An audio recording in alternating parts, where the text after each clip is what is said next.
ಉರಿಯುತ್ತಿದೆ ನನ್ನ ಹೃದಯದಲ್ಲಿ ಜ್ಯೋತಿ ಮಾಡಿದ ಅವಮಾನದ ಜ್ವಾಲೆ. ಜ್ಯೋತಿಯೇ, ನೀನು ರೂಪವತಿ ಶ್ರೀವಂತಳು ಎಂಬ ದುರಹಂಕಾರದಿಂದ ಆದರಿತ್ರನ ಮುಂದೆ ನನಗೆ ಅವಮಾನ ಮಾಡಿದೆಯಲ್ಲ.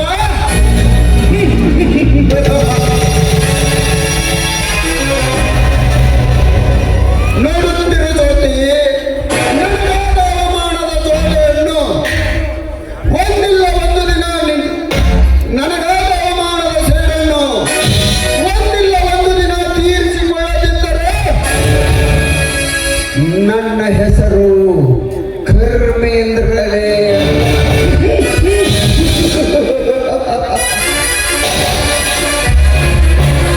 ಈ ವಿಷ ಸರ್ಪನ ಕೆಣಕಿದ ಮೇಲೆ ಕಚ್ಚದೆ ಬಿಡುವುದಿಲ್ಲ. ಸಮಯ ಬರಲಿ.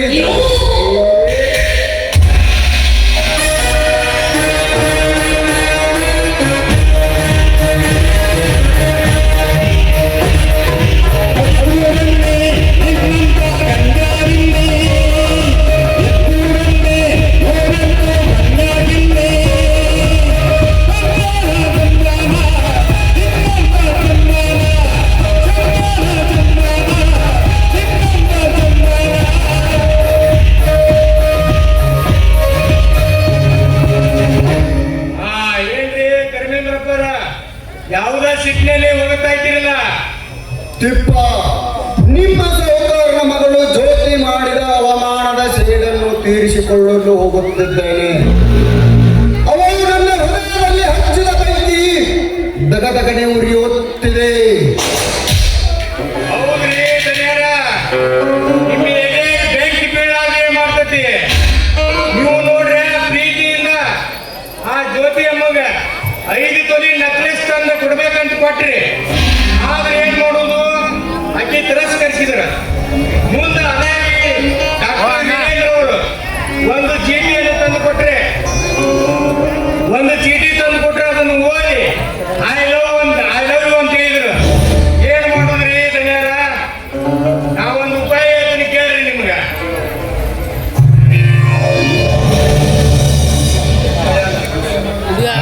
ನೋಡುತ್ತಿರುತ್ತಿಪ್ಪ, ನನಗಾದ ಅವಮಾನದ ಸೇಡನ್ನು ಹೇಗೆ ತೀರಿಸಿಕೊಳ್ಳುತ್ತೇನೆ ಎಂದು. ನೀವು ಅಲ್ಲಿ ಒಮ್ಮೆ ಸಿಕ್ಕಿಲ್ಲ, ಅಲ್ಲಿ ಸೇಡ್ ತಿರ್ಸ್ಕೊಳಕ್ ಹೋದ್ರ ಆ ಜ್ಯೋತಿ ಅಮ್ಮನು ಸಿಗುದಿಲ್ಲ, ಮತ್ತ ಅವ್ರ ಆಸ್ತಿನೂ ಸಿಗುದಿಲ್ಲ. ನಮಗೊಂದು ಏನಾರ ಒಂದು 5 ರೂಪಾಯಿ ಕೊಟ್ರೆ ನಿಮಗೊಂದು ಐಡಿಯಾ ಹೇಳ್ತೀನಿ ನೋಡ್ರಿ. ಶುರು ಮಾಡಿದೆನಪ್ಪ ನಿನ್ನ ಹಳೆ ರಗಣ. ಹೌದು ನೋಡ್ರಿ ಕರ್ಮೇಂದ್ರ ಅವ್ರೆ, ತೆಗೆದುಕೋ, ಹೇಳು, ಅದೇನು ನಿನ್ನ ಐಡಿಯಾ? ನೋಡ್ರಿ ಕರ್ಮೇಂದ್ರ ಅವ್ರೆ, ಹೆಂಗಾದ್ರು ನಿಮ್ಮ ಅವಾರು ನಮಗ ನಿಮ್ಮ ಮಗಳು ಕೊಡ್ಬೇಕಂತ ಹೇಳಿದ್ರು. ಹೆಂಗಾದ್ರು ನಿಮ್ಮ ಅವಾರು ನಿಮ್ ಕೈಯಾಗಲ್ಲ.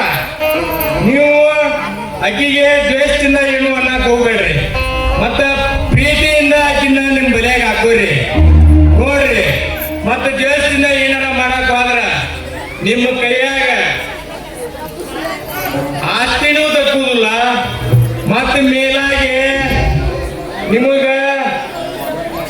ಒಂದು ಕೈಯಾಗಿ ಒಂದು ಕೋಲ್ ಬರುತ್ತೆ, ಒಂದು ತಾಟ ಬರುತ್ತೆ. ನೋಡ್ರಿ, ವಿಚಾರ ಮಾಡ್ರಿ. ಹೌದು ತಿಪ್ಪ, ನೀನು ಹೇಳಿದ ಹಾಗೆ ನಾನು ದ್ವೇಷದಿಂದ ವರ್ತಿಸಿದರೆ ನನ್ನ ಯಾವ ಕಾರ್ಯವೂ ಸಾಧಿಸಲಾರದು. ಹಿಂದೆ ಪ್ರಾರಂಭಿಸುವೆ ಜ್ಯೋತಿಯೊಂದಿಗೆ ಕೃತಕ ಪ್ರೇಮದ ನಾಟಕವನ್ನು. ಹೆಸರಿಗೆ ಮಾತ್ರ ಜ್ಯೋತಿ ಕೊರಡಿ ತಾಳಿಯನ್ನು ಕಟ್ಟಿ ಅವರ ಸಕಲ ಆಸ್ತಿಯನ್ನು ನನ್ನ ಕೈವಶ ಮಾಡಿಕೊಂಡು ಆಮೇಲೆ ಅವರನ್ನು ಕಣ್ಣೀರಿನಲ್ಲಿ ಕೈ ತೊಳೆದಂತೆ ಮಾಡುತ್ತಿದ್ದರೆ ನನ್ನ ಹೆಸರು ಕರ್ಮ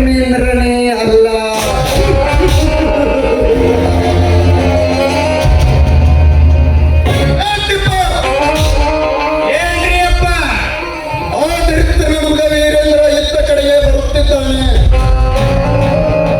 ಅವನನ್ನು ರಮಿಸಿ ಅವನ ತಲೆಯಲ್ಲಿ ಇಲ್ಲ ಸಲ್ಲದ ವಿಷಬೀಜವನ್ನು ಬಿತ್ತು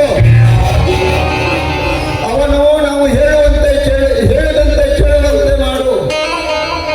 ಅವನ ಹೃದಯದಲ್ಲಿ ತುಂಬಿಕೊಂಡಿರುವ ಜ್ಯೋತಿಯನ್ನು ಅಲ್ಲಿಂದ ಕಿತ್ತು ಹಾಕುವಂತೆ ಮಾಡು. ಅವನು ಮತ್ತೆಂದು ಜ್ಯೋತಿಯನ್ನು ನಂಬಬಾರದು. ಹಾಗೆ ಅವನ ಕೈಯಿಂದ ಒಂದು ಲೆಟರ್ ಅನ್ನು ಬರೆಸು.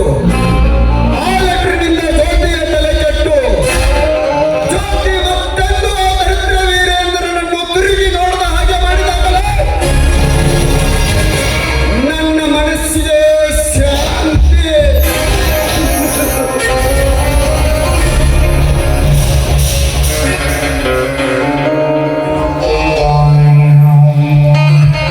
ನಮಸ್ಕಾರ ರೀ ತಿಪ್ಪೇಶ್ ಅವರಿಗೆ.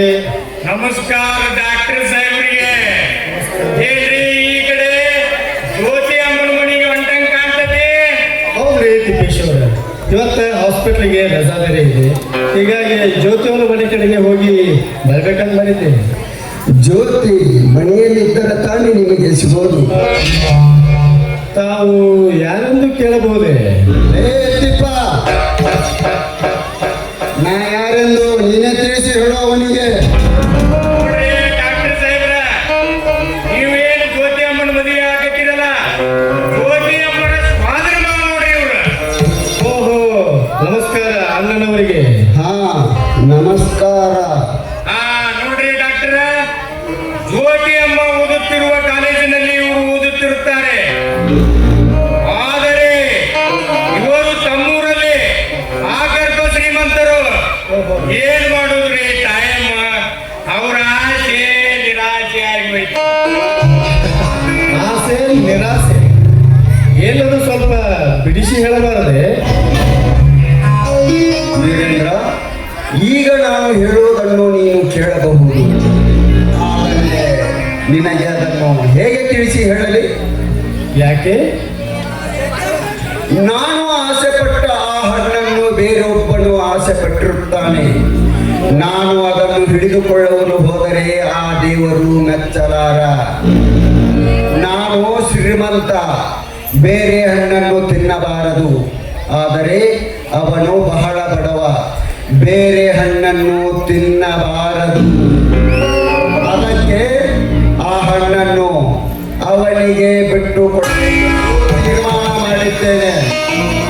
ಹೌದು, ಅವನು ತಮಗೇನಾಗಬೇಕು? ಅವನು ನಾನು ಜ್ಯೋತಿ ಓದುತ್ತಿರುವ ಕಾಲೇಜಿನಲ್ಲಿ ಓದುತ್ತಿದ್ದಾನೆ. ಅವನು ಬಹಳ ಬಡವ. ಆ ಹಣ್ಣನ್ನು ಬೇರೆ ಯಾರಾದರೂ ಆಸೆ ಪಟ್ಟರೆ ನಮ್ಮಂತ ಬಡವರಿಗೆ ಈ ಭೂಮಿ ಮೇಲೆ ಜಾಗವಿಲ್ಲವೆಂದು ಆತ್ಮಹತ್ಯೆ ಮಾಡಿಕೊಳ್ಳುತ್ತಾನೆ. ಅದಕ್ಕೆ ಆ ಹಣ್ಣನ್ನು ಬೇರೆ ಯಾರು ಆಸೆ ಪಡಲಾರರು. ಯಾರು ಆ ಬಡವ, ಯಾರು ಆ ಹಣ್ಣು? ಇಲ್ಲಿ ಸ್ವಲ್ಪ ಬಿಡಿಸಿ ಹೇಳಿದ್ರೆ ತಾನೇ ನಮಗೆ ಅರ್ಥವಾಗುವುದು. ಯಾರು ಆ ಬಡವ, ಯಾವುದು ಆ ಹಣ್ಣು? ಮುಂದೊಂದು ದಿನ ನಿನಗೆ ತಿಳಿಯುತ್ತದೆ ಶ್ರೀಮಂತರ ಸಹವಾಸ ಎಂತದು ಎಂದು. ಆಗಲಿ, ನಾನಿನ್ನು ಬರುತ್ತೇನೆ. ಆದರೆ ಆ ಹಣ್ಣು ಯಾವುದೆಂದು ತಿಳಿದುಕೊಂಡು ಮತ್ತೆ ಬಂದು ನಿಮಗೆ ಭೇಟಿಯಾಗುತ್ತೇನೆ.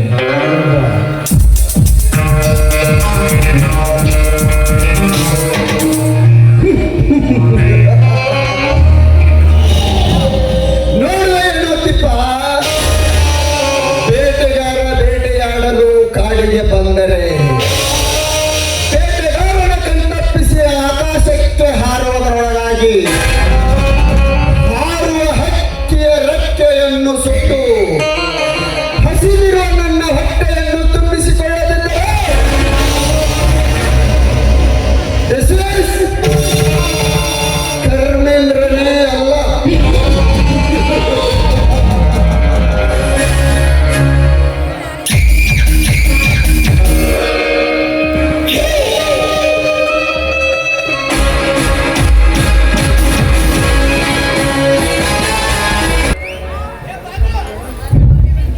ಇಂದು ಓದಲಿಕ್ಕೆ ಜ್ಯೋತಿ ಪುಸ್ತಕ ಬೇಕು ಅಂತ ಹೇಳ್ತಳು. ಇಷ್ಟೊತ್ತಾದರೂ ಬರಲಿಲ್ಲ. ಎಲ್ಲಿ ಹೋಗಿರಬಹುದು? ಮನೆಯಲ್ಲಿ ಏನಾದರೂ ಕೆಲಸ ಇರಬಹುದೇ? ನಾನೇ ಹೋಗಿ ಕೊಟ್ಟು ಬಂದರಾಯ್ತು.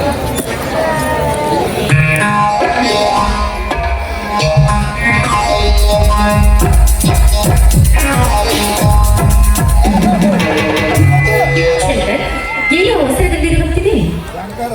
ಇಷ್ಟೊತ್ತಾದರೂ ನೀವು ಬರಲಿಲ್ಲ. ಓದಲಿಕ್ಕೆ ಪುಸ್ತಕ ಬೇಕು ಅಂತ ಕೇಳಿದ್ರಲ್ಲ, ಅದಕ್ಕೆ ತುಂಬಾ ಲೇಟ್ ಆಯ್ತು. ಯಾಕೆ? ಮನೆಯಲ್ಲಿ ಎಲ್ಲ ಕೆಲಸನ ನಾಳೆ ಮಾಡಬೇಕು. ಮುಗಿಸ್ಕೊಂಡು ಬರುವಷ್ಟರಲ್ಲಿ ಲೇಟ್ ಆಯ್ತು. ಸಾರಿ ಶಂಕರ್. ಸಾರಿ ಕೇಳುವಂತ ತಪ್ಪು ನೀವೇನು ಮಾಡಿದ್ದೀರಿ? ಮುಂದೆ ಯಾರು ಮಾಡುವುದಿಲ್ಲ. ತಪ್ಪು ಮಾಡಿದ್ರು ಸಹಜ, ಆದ್ರೆ ಅದೇ ತಪ್ಪನ್ನ ತಿದ್ದಿಕೊಂಡೋನೆ ಜಾಗ. ಹಾ ಶಂಕರ್, ನಾನು ನಿಮಗೊಂದು ಮುಖ್ಯವಾದ ವಿಷಯ ಹೇಳಲು ಬರ್ತಿದ್ದೆ. ಹೇಳು ಜ್ಯೋತಿ, ಅದೇನು ಮುಖ್ಯವಾದ ವಿಷಯ? ಶಂಕರ್, ಇನ್ನು 4-5 ದಿನಗಳಲ್ಲಿ ನನ್ನ ಎಂಗೇಜ್ಮೆಂಟ್. ಒಂದು ವಾರ ನಾನು ಕಾಲೇಜಿಗೆ ಬರೋದಿಲ್ಲ. ಬೆಸ್ಟ್ ಆಫ್ ಲಕ್ ಜ್ಯೋತಿ. ಅದೇನು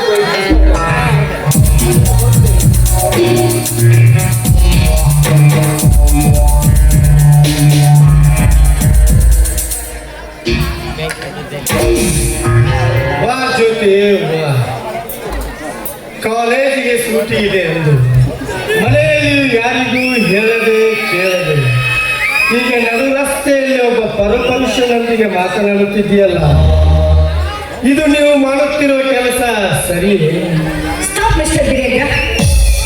ಇಂಥ ಹೊಲಸು ಕೆಲಸಗಳನ್ನ ನಾನೆಂದು ಸಹಿಸಲಾರೆ ಜ್ಯೋತಿ, ನಾನೆಂದು ಸಹಿಸಲಾರೆ. ಸಹಿಸ್ತಿದ್ರು ಪರವಾಗಿಲ್ಲ. Stop mister Veerendra. ನಾನೇನು ಅಂತ ತಪ್ಪು ಮಾಡಿದೆ?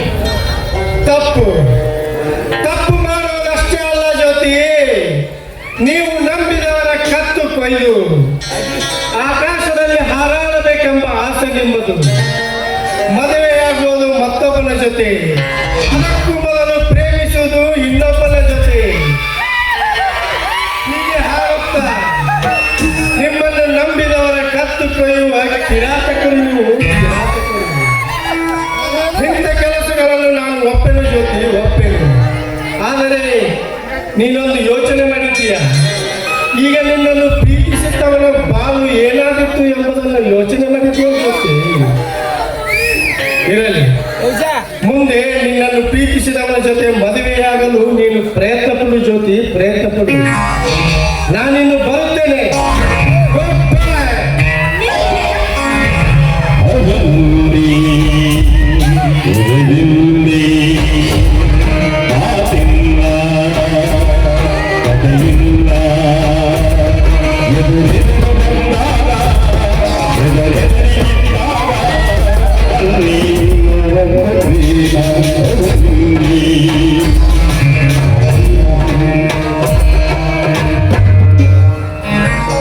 ಅಯ್ಯೋ ದೇವಿ, ಮಾರುತೇಶ, ಈಗ ಈಗ ನಾನೇನು ಮಾಡಿದೆ? ಇನ್ನು ನನ್ನ ಮದುವೆಯಾಗಲು ಯಾರು ಮುಂದೆ ಬರೋರು? ಈ ವಿಷಯವನ್ನು ನನ್ನ ತಂದೆಯವರಿಗೆ ಹೇಳಬೇಕು.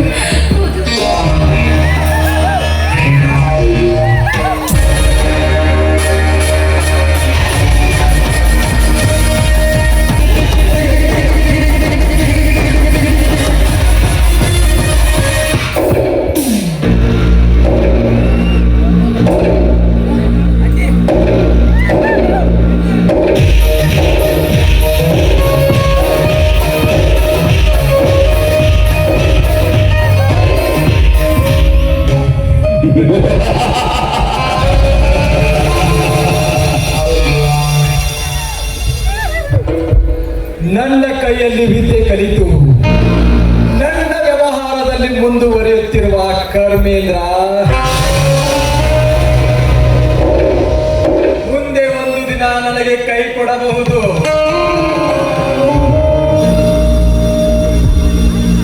ಅವಳು ಕೈ ಕೊಡುವುದಕ್ಕಿಂತ ಮುಂಚೆ ಹಾಕುವೆ ಮಾಯಾಜಾಲದ ಬಲೆಯನ್ನು. ಆದರೆ ಅವಳು ನನ್ನ ಇಚ್ಛೆಯಂತೆ ನಡೆಯಬೇಕಾದರೆ ನನ್ನ ಸರ್ವ ಆಸ್ತಿಯನ್ನು ನಿನಗೆ ಹಚ್ಚುವೆನೆಂದು ನನಗೆ ಮುಂದೆ ಆ ಗಂಗಾ ನನ್ನ ಕೈಗೆ ಸಿಗದೆ ತಪ್ಪಿಸಿಕೊಂಡು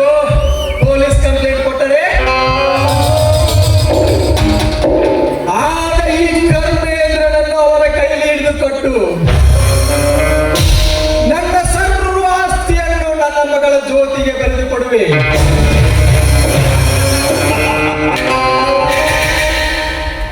ಆಗ ಗೊತ್ತಾಗುತ್ತದೆ ಈ ಧರ್ಮೇಂದ್ರನ ಧರ್ಮದ ಫಲ ಎಂತದ್ದು.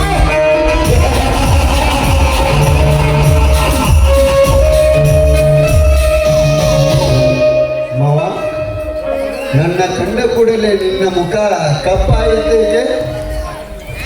ಕರ್ಮೇಂದ್ರ, ಹಾಗೇನಿಲ್ಲ. ಹೋದ ಕೆಲಸವೇನಾಯ್ತು? ಮಾವ, ಇನ್ನು ಮೊದಲು ನಿನ್ನ ಮನಸ್ಸಿನಲ್ಲಿ ಏನಿದೆ ಎಂಬುದನ್ನು ಹೇಳು. ಆಮೇಲೆ ನಾನು ಹೋದ ಕೆಲಸದ ಬಗ್ಗೆ ಹೇಳುತ್ತೇನೆ. ಕರ್ಮೇಂದ್ರ, ನೀನು ಒಪ್ಪಿಕೊಂಡು ನಮ್ಮ ಮನೆಯಲ್ಲಿರುವುದಾದರೆ ಆ ಮಣ್ಣೆ ಹಿಡಿದ 50 ಎಕರೆ ಆಸ್ತಿಯನ್ನು ನಿನ್ನ ಹೆಸರಿಗೆ ಮಾಡುವೆ. ನೀನು ಇಲ್ಲೇ ಇರುತ್ತೇನೆಂದರೆ ಹಿಂದೆ ಹೋಗಿ ಸಬ್ ರಿಜಿಸ್ಟ್ರಾರ್ ಆಫೀಸಿಗೆ ನಿನ್ನ ಹೆಸರಿಗೆ ಬರೆದು ಕೊಡುವೆ. ಮಾವ, ಚಿಕ್ಕಂದಿನಿಂದಲೇ ನನಗೆ ವಿದ್ಯಾಭ್ಯಾಸ ಕೊಡಿಸಿ ನನ್ನನ್ನು ದೊಡ್ಡವನನ್ನಾಗಿ ಮಾಡಿದ್ದೀರಿ. ನೀವು ಹೇಳಿದ ಮಾತನ್ನು ಕೇಳಿಕೊಂಡು ನೀವು ಹಾಕಿದ ಅನ್ನವನ್ನು ತಿಂದುಕೊಂಡು ನಾನು ಇಲ್ಲೇ ನಿಮ್ಮ ಮನೆಯಲ್ಲೇ ಇರುತ್ತೇನೆ. ಕರ್ಮೇಂದ್ರ, ಈ ನಿಮ್ಮ ಮಾವ ಹೇಳಿದ್ದನ್ನು ಕೇಳಿ ಇಲ್ಲೇ ಇರುತ್ತೇನೆ ಅಂದಲ್ಲ, ಅಷ್ಟೇ ಸಾಕು. ಹಿಂದೆ ಹೋಗಿ ಆ 50 ಎಕರೆ ಆಸ್ತಿಯನ್ನು ನಿನ್ನ ಹೆಸರಿಗೆ ಮಾಡಿಕೊಡುವೆ. ಕರ್ಮೇಂದ್ರ, ನಾನು ಬರುವೆ. ಕರ್ಮೇಂದ್ರ,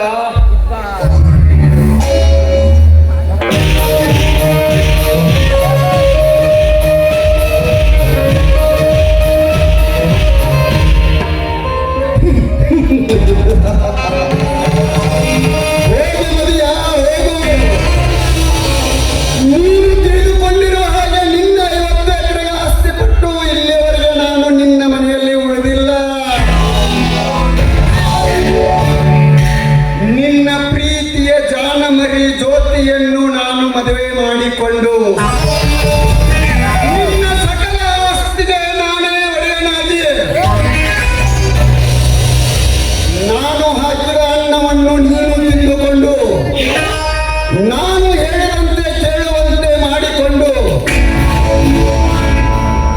ಪಕ್ಕ ಬಲಿತ ಪಾರಿವಾಳದಂತಿರುವ ನಿನ್ನ ಮಗಳು ಜ್ಯೋತಿಯನ್ನು ಸದ್ದಿಲ್ಲದೆ ನನ್ನ ಪ್ರೇಮದ ಪಂಜರದಲ್ಲಿ ಎಳೆದುಕೊಂಡು ಬೆಂಕಿಯ ಕಿಡಿಯಂತೆ ಬರುತ್ತಿರುವೆ ಧರ್ಮೇಂದ್ರ. ಈ ಕರ್ಮೇಂದ್ರ ಆಟ ನಿನಗಿನ್ನೂ ತಿಳಿದಿಲ್ಲ.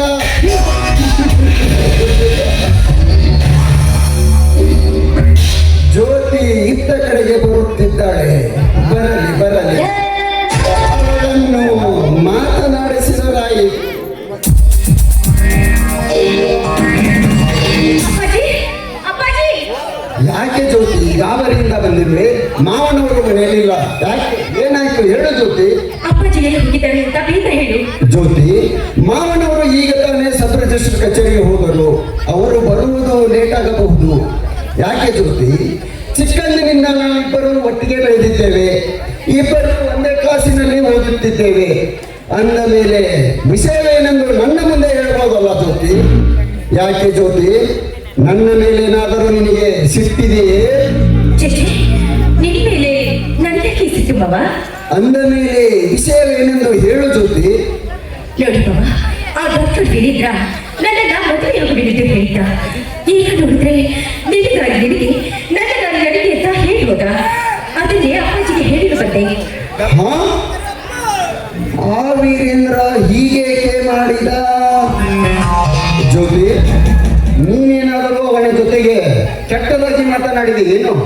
ಇಲ್ಲ ಮಾವ, ಅವನಿಗೆ ನಾನೇನು ಮಾತಾಡಲಿಲ್ಲ. ಶಂಕರ್ ನಾನು ಮಾತನಾಡ್ತಾ ನಿಂತಿದ್ರು. ಅಷ್ಟರಲ್ಲಿ ಶಂಕರ್ ಕೂಡ ನನ್ನ ಕೆಲಸ ಮುಗಿತು, ನನಗೆ ಸ್ವಲ್ಪ ಕೆಲಸವಿದೆ, ನಾನು ಹೋಗ್ತೀನಿ ಅಂತ ಹೋದ. ಅಷ್ಟರಲ್ಲಿ ವೀರೇಂದ್ರ ಬಂದು ಗಂಡಸರ ಜೊತೆ ನಡುರಸ್ತೆಯಲ್ಲಿ ನಿಂತು ಮಾತನಾಡೋದು ತಪ್ಪು ಅಲ್ಲ.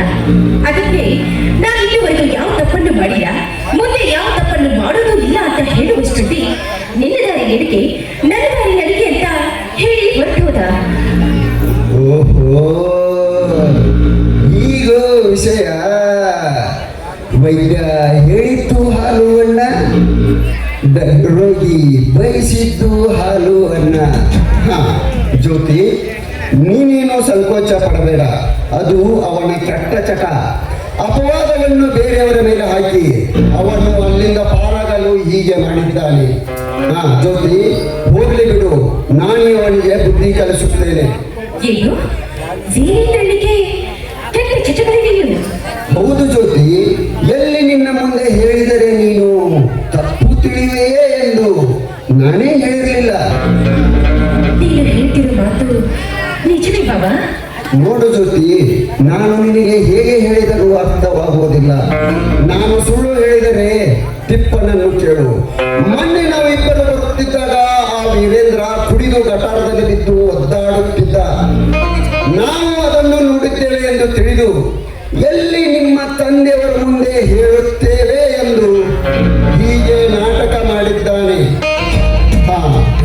ಹೋಗಲಿ ಬಿಡು ಜ್ಯೋತಿ, ಅವನು ತಾನಾಗೆ ಬಿಟ್ಟು ಹೋಗಿದ್ದಾನೆಂದರೆ ಒಳ್ಳೆಯದೇ ಆಯಿತು. ಆ ತಾಯಿ ಕಾಂಚನೇಶ್ವರಿ ನಮ್ಮಿಬ್ಬರನ್ನು ಒಂದುಗೂಡಿಸಿದಂತಾಯಿತು.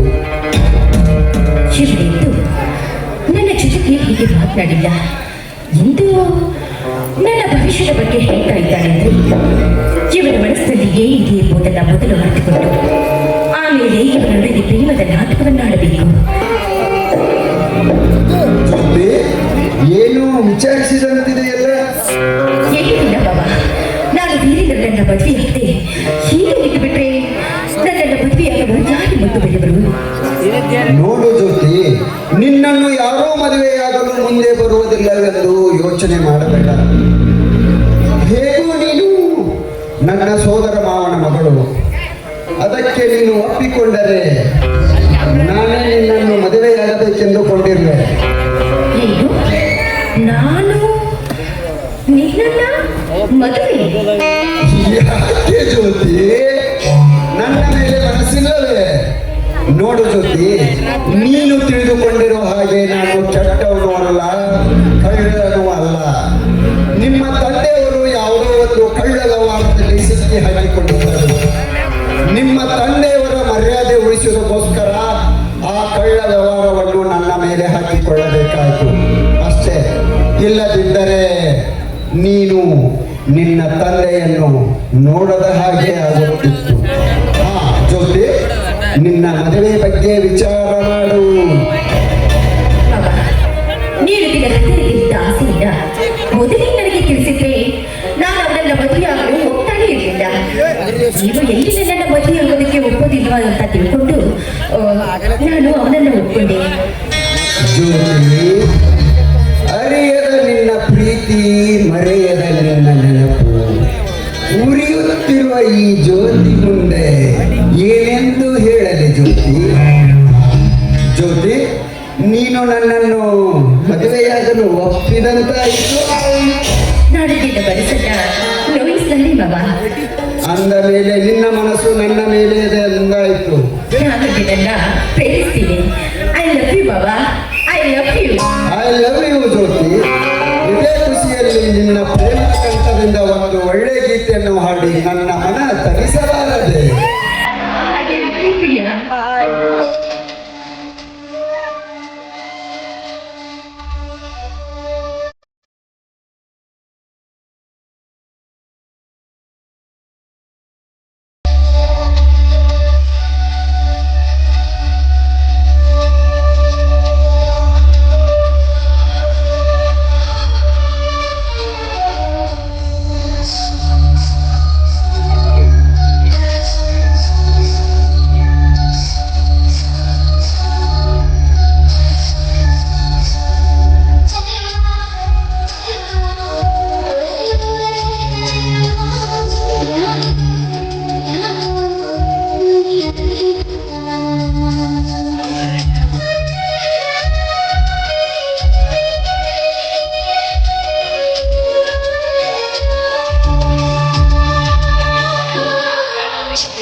ನನಗೆ ಇಳ್ಕೊಳ್ ಮನೆಗೆ ಹೋಗ್ಬರ್ತೀನಿ ಬರ್ತೀನಿ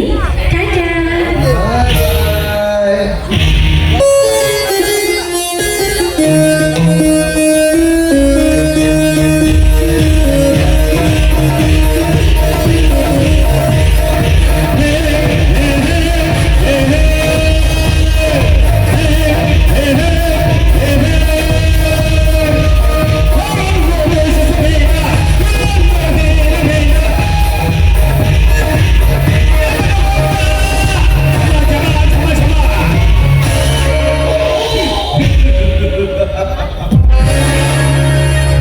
ಹೋಗು ಎಣ್ಣೆ ಹೋಗು, ನನ್ನ ಬಣ್ಣದ ಮಾತುಗಳಿಗೆ ಮರುಳಾಗಿ ನಿನ್ನ ಮಂಗನಂತಾದೆಯಲ್ಲ.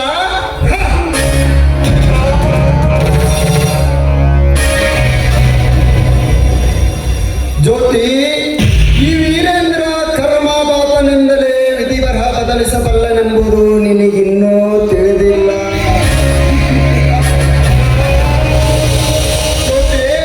ನಿನ್ನನ್ನು ಮದುವೆಯಾಗಿ ನನಗೆ ಬೇಕಾದಲ್ಲೆಲ್ಲ ಉಪಯೋಗಿಸಿಕೊಂಡು ಬಾಳೆಹಣ್ಣು ತಿಂದ ನಂತರ ಸಿಪ್ಪೆಯನ್ನು ಬಿಸಾಕುವ ಹಾಗೆ ಬಿಸಾಕದಿದ್ದರೆ ನನ್ನ ಹೆಸರು ಕರ್ಮೇಂದ್ರನೇ ಅಲ್ಲ. ಪ್ರೇಮಿಸುತ್ತಾ ಬಂದ ಈ ಕರ್ಮೇಂದ್ರನಿಗಿಂತ ಇನ್ನೂ ತಾಯಿ ಕಟ್ಟದೆ ಇರುವ ಆ ವೀರೇಂದ್ರನನ್ನು ಹೃದಯದಲ್ಲಿಟ್ಟು ಪೂಜಿಸುತ್ತಿರುವೆಯಲ್ಲ. ಪೂಜಿಸು ಪೂಜಿಸು. ಈ ಕರ್ಮೇಂದ್ರ ಕಾರಸ್ಥಾನದ ಕಟ್ಟಡಗಳನ್ನು ಕಟ್ಟಿಸುವ ನನಗೆ ಮತ್ತೊಂದು ಮಾರ್ಗವನ್ನು ತೋರಿಸಿದಂತಾಯಿತು.